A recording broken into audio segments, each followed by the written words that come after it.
Today's video is dedicated to training your core. This segment is learning all the basic exercises you need to be including in your resistance training program to strengthen your core and to protect your spine from injury in and out of the gym. I see a lot of potential clients in my gym that don't train core, or they do it very sporadically. And what I tell them is that including proper core exercises in their routine is essential to be successful and to maintain a long-term exercise program. Core is non-negotiable. You should make it a priority today. A lot of people I see that do include this type of training in their programs are doing exclusively abs. So crunches and ab curl machines or leg raises. Well, today I'll lay out the function of those core muscles and how to train them all. Not just the abs. Don't get me wrong, there's nothing wrong with wanting a six-pack and doing crunches, but you must include training for other muscles in and around the torso. So, let's first talk about what the core actually does in the body. Some muscle chains have evolved to create motion at a joint. Like your bicep muscle, for example. Its job is to bend at the elbow and to turn your palm face up, to make motion. But the job of most of your core muscles is the opposite, to stop motion. I'll let that sink in. Not to curl up in the fetal position, but to stop motion at the spine, allowing you to perform various heavy tasks and lifts while not damaging your delicate spinal cord.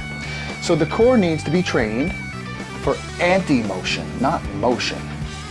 There are three basic planes of motion that the core protects against. The first is extension and flexion of the spine, like this.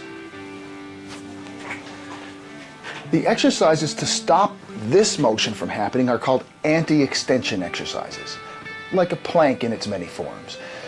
The second plane of movement is lateral flexion, like this.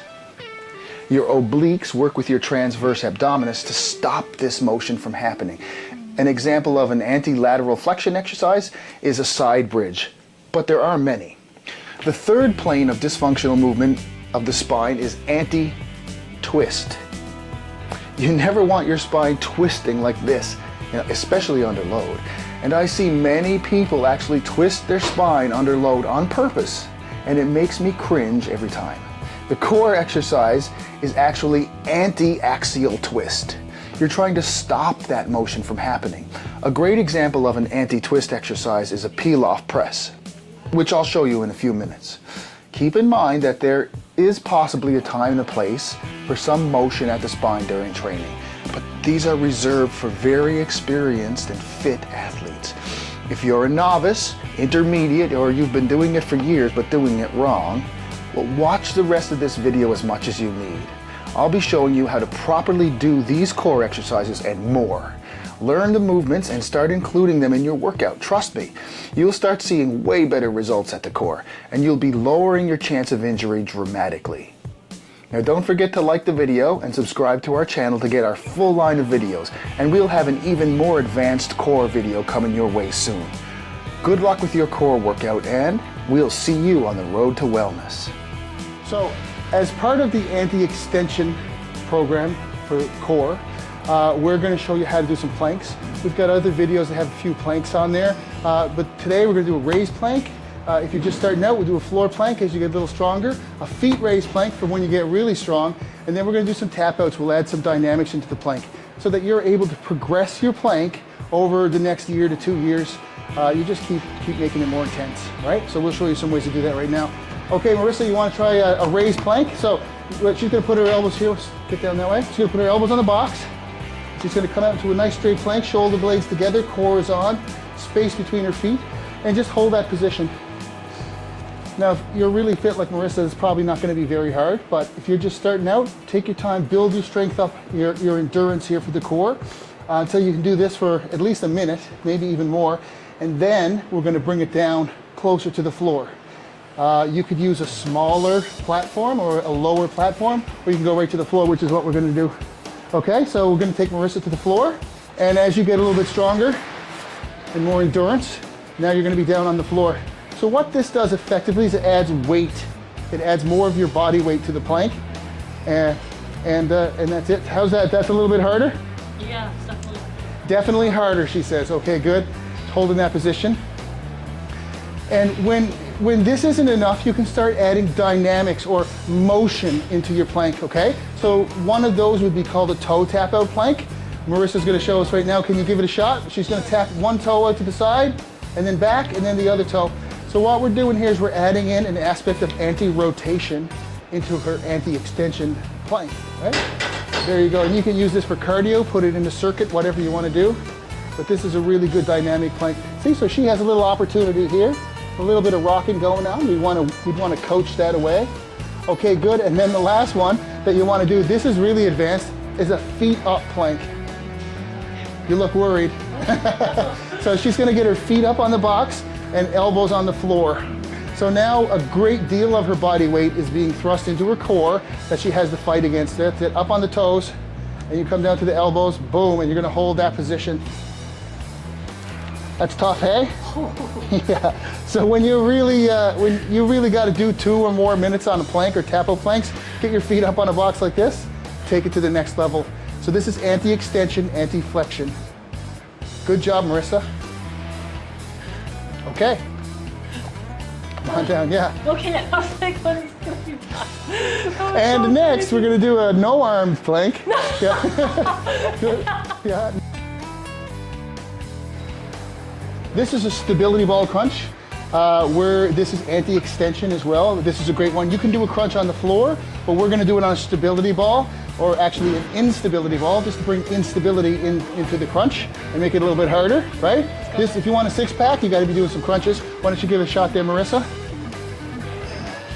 That's it, come up, that's great. So she's got those abs turned on all the way through the movement. So she does 15 repetitions. I want her to feel those abs all the way through all 15. No rest point down here and no rest point up here. And that's called time under tension. So the more time that those muscles spend contracted, the more muscle gain she's gonna get from that. Starting to feel the burn in there? Yeah, that's good. Why don't you give me a couple more? You'll always wanna go on this till you get a nice burn, because the abdominal muscles are an endurance muscle. So you wanna train them that way. You wanna do lots of reps. Good, is it burning more? That makes me happy. Okay, good, this is a stability ball crunch.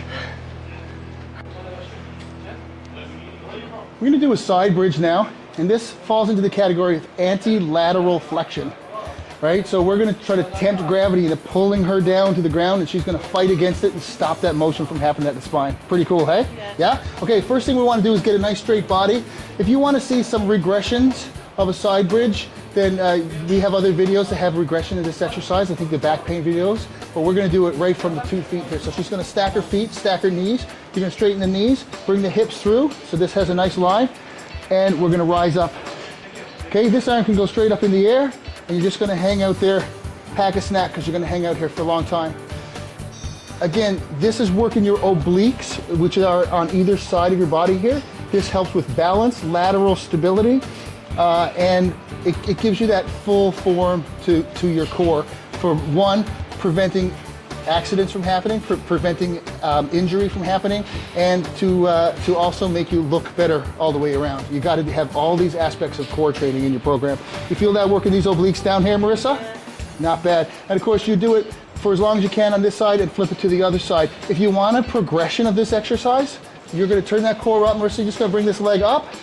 Okay, and you're gonna hold it there. Let's come on up. And this is this is a starfish side bridge. Good luck, kids. All right. Oh my God. Suitcase carries next. Now this is also anti-lateral flexion. So just as the name tells you, it's a suitcase carry. You're gonna have weight in one hand, and you're just gonna walk around. Everybody kind of knows of a farmer's carry, which is a version of this where you have things in both hands. You're walking around, and it's anti-compression for your spine. Well, this is just a one hand with weight in it, and it's called a suitcase or a briefcase carry. So what you do is you pick up the weight. We're gonna use a kettlebell today.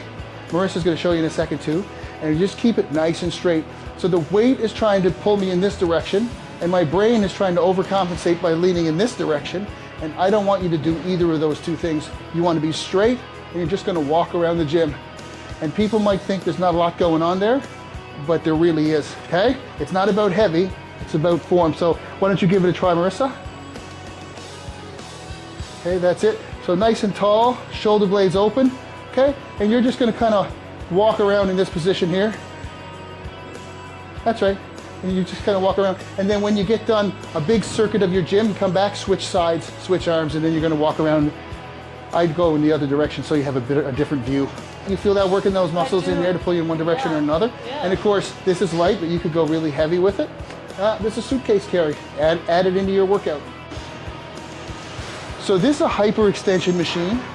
Marissa's demonstrating quite well here. Nice back extension. You want to keep this spine neutral when you're coming down, so it's a hip extension.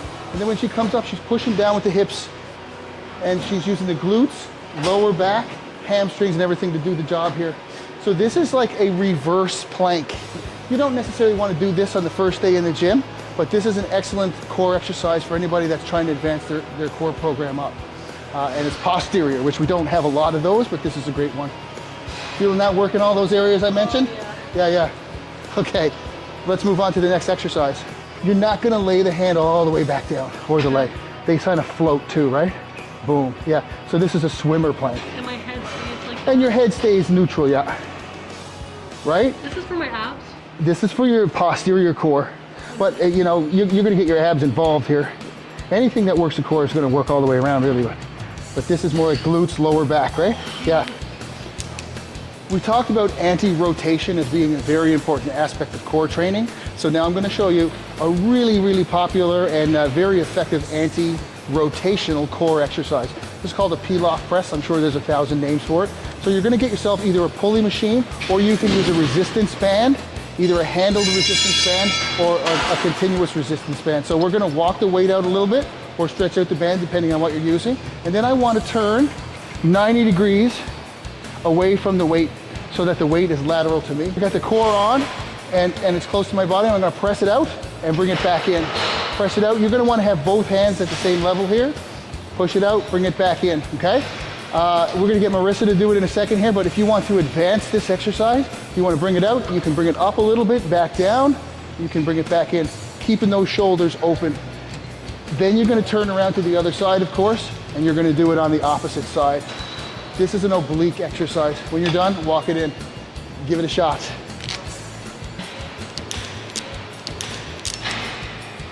Okay, that's it, nice and close. Walk it out. We're gonna turn that way, you got it. Shoulder blades open wide. I tell you, it works muscles you didn't even know you had. Right, 1, good. 2, it looks easy, but it's not, right? 3, and we only got 10 pounds on here right now. This could go up. Imagine trying to do like 40 pounds on this. Okay, we'll say that was the set number. We're gonna turn around. So you keep that out, just turn 180 degrees to face the opposite direction. There we go, nice and tall, shoulders open, and press out. Good, and this is the opposite direction. So see, the weight is trying to rotate her at the lumbar spine. She's not allowing that motion to happen, so it's anti-rotation. Really good. Add this into your core training program. And don't forget to like the video and subscribe to the channel. So what we've got here is a one-arm push. Come on out. It's really great because it takes a push which is going to work your chest and your tricep and turns it into a core exercise, right? So everybody should have asymmetrical movements in their program. If you don't, start today. Start doing a one-arm dumbbell press or a one-arm row, any type of unilateral or asymmetrical movements. Same with legs. Do your one leg squats like your step ups and your lunges, and do your one leg hip hinges like balance blasters and stuff. If you want to get examples of those, just look through our videos. We've got all kinds of examples of asymmetrical exercises. Yeah, feel that working? Yeah, good. So we're gonna turn it around and we're gonna get Marissa to do a one-arm pull. If you want, you just use the same arm. So yeah, position 1 is straight. Position 2, elbow tucked in, shoulder blade open. Excellent. You can do a staggered stance here too, so let's get the opposite leg forward.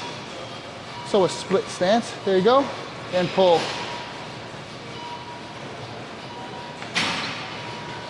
Really cool. And if you want to get super fit like Marissa, then you got to do this exercise too, right?